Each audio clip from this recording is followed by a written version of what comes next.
alterar el orden, está bien. Soy un influencer. Se nota, se nota. Presidenta, la verdad que no sé qué estamos discutiendo. Pareciera que el gobierno de Macri, la jefatura de gobierno de la Reta en la ciudad, yo tenía entendido que estábamos discutiendo un posible juicio político a la Corte, y entonces deberíamos analizar si en esa sentencia de la Corte, esa medida cautelar, la Corte procedió bien o procedió mal. Todo lo demás no tiene nada que ver con nuestra tarea. Pero de todas maneras, ya que tanto se ha hablado del tema, quiero hacer algunas correcciones y precisiones. Sobre todo respecto a la historia de este asunto, que ha sido contada de manera inexacta.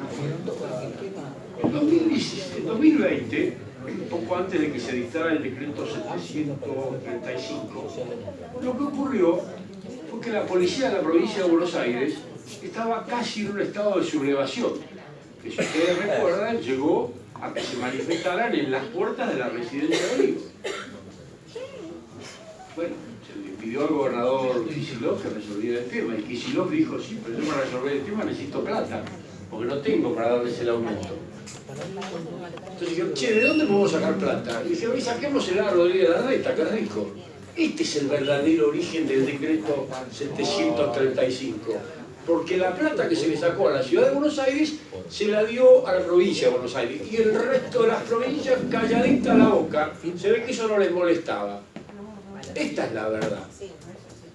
Ahora, por supuesto, ese decreto 735 fue un decreto claramente ilegal, claramente inconstitucional, que, como dijo la Corte en la medida cautelar que aquí tanto se ha criticado, violó todas las reglas del federalismo de concertación que la Corte Suprema viene enumerando, reivindicando y aplicando desde hace muchos años. Y esa fue finalmente la razón por la cual la Corte dictó esa medida cautelar. Pero también se han dicho muchas macanas respecto de la coparticipación federal. Cuando se sancionó la ley 23.548 de coparticipación federal, había dos provincias que no existían, que eran Tierra del Fuego y la Ciudad Autónoma de Buenos Aires. Por eso es que la coparticipación de Tierra del Fuego y de la Ciudad Autónoma de Buenos Aires sale de la coparticipación de la Nación y se dispone por decreto. Entonces no es tan sencillo darle más fondos a Neuquén, a Río Negro, porque para eso sí hay que modificar la ley de coparticipación federal. Pero para darle fondos a Tierra del Fuego o a la Ciudad Autónoma de Buenos Aires, solo es necesario cambiar el decreto que dispone qué porcentaje se le da.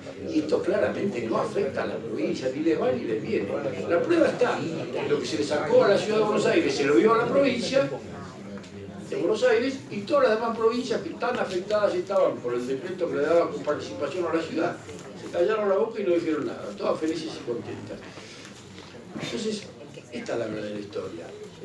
La medida cautelar que dicta la Corte, insisto, está fundada en el hecho de que el gobierno nacional había violado todas las reglas del federalismo de concertación.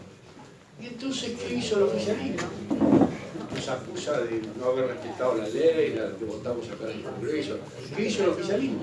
En primer lugar, incumplió la sentencia y sigue incumpliéndola, cosa insólita. Son pocos los gobiernos en el mundo que se atreven a no cumplir una sentencia del máximo tribunal del país. Son muy poquitos y no son precisamente los mejores. Pero además de incumplir la sentencia, ¿qué hizo? Juicio político a la Corte, claro, ¿qué iban a hacer? Era la única que les quedaba. Entonces, por favor, seamos serios. Si hablamos de coparticipación, hablemos como corresponde.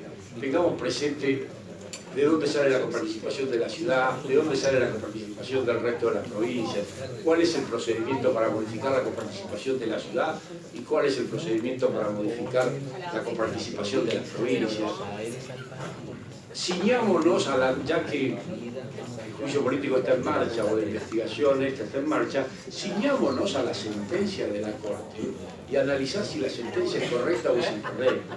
No tengo la menor duda de que vamos a llegar a la conclusión de que la sentencia es correcta. Algo claro, que digamos todas las macanas que se han dicho hasta ahora, tergiversando totalmente la historia y la realidad constitucional de nuestro país.